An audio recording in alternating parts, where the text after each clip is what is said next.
Hello বন্ধুরা, কেমন আছো সবাই? আজকে শেয়ার করব চিকেন ভর্তার রেসিপি।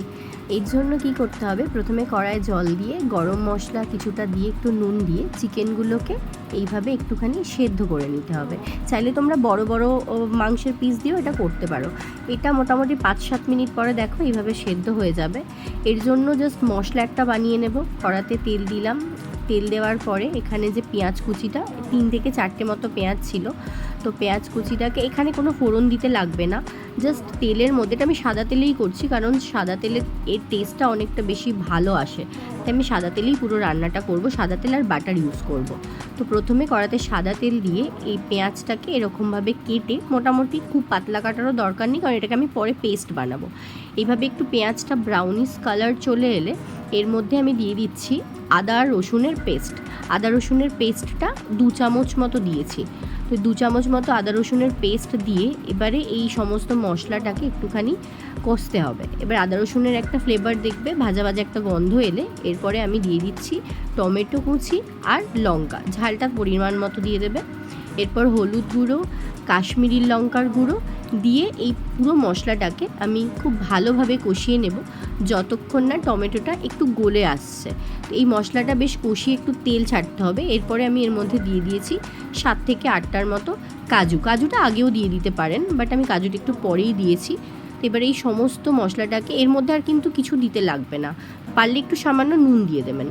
তো এরপরে আমি এই পুরো মশলাটাকে ভালো করে কষিয়ে চিকেনটা ছেঁকে যে স্টকটা ছিল ওই স্টকটাই ব্যবহার করছি, ওই স্টকটা এবার এর মধ্যে দিয়ে এবার এইটাকে একটু ফুটতে দেবো, এই মশলাটাকে পুরোপুরি কষতে দেবো।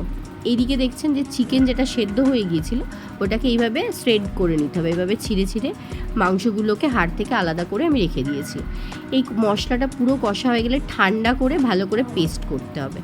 এরপরে কড়াই দিয়ে দিচ্ছি 2 চামচ মতো বাটার, এর সাথে সাদা তেলও দিতে পারেন। ফোড়নে দিয়েছি শুধুই জিরে, 1 চামচ মতো জিরে। এরপর সামান্য পরিমাণ হলুদ, কাশ্মীরি লঙ্কার গুঁড়ো দিয়ে এর মধ্যে ধনে গুঁড়ো দিয়েছি 1 চামচ আর 1/2 চামচ মতো জিরে গুঁড়ো।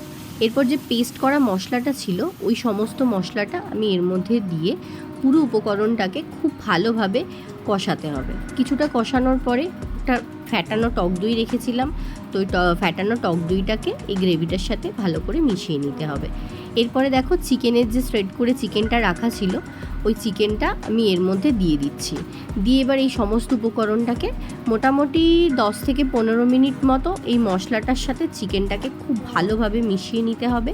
আমি পুরো রান্নাটাই কিন্তু চিকেন স্টক যেটা করেছিলাম, চিকেনটা সেদ্ধ করা যে জলটা ছিল ওটা দিয়েই কিন্তু এই রান্নাটা করেছি। এবার এটাকে খুব ভালোভাবে ফুটে মোটামুটি হয়ে এলে এখানে আমি 2টো ডিম নিয়েছি, ডিমটাকে এইভাবে সরু সরু করে কেটে এর মধ্যে দিয়ে দিচ্ছি। যদি চান তাহলে আপনারা ডিমটা পরেও দিতে পারেন। একদম রান্নাটা পুরোপুরি হয়ে এলে শেষে একটু গরম মশলা দিয়ে দিলাম আর এরপরে একটু বাটার দিয়ে এটাকে একটু ঢাকা দিয়ে মিনিট 5 মতো রেখেছিলাম যাতে এর মধ্যে ফ্লেভারটা ঢোকে। এরপরে দেখছেন একদম সুন্দরভাবে তৈরি আমাদের চিকেন ভর্তা।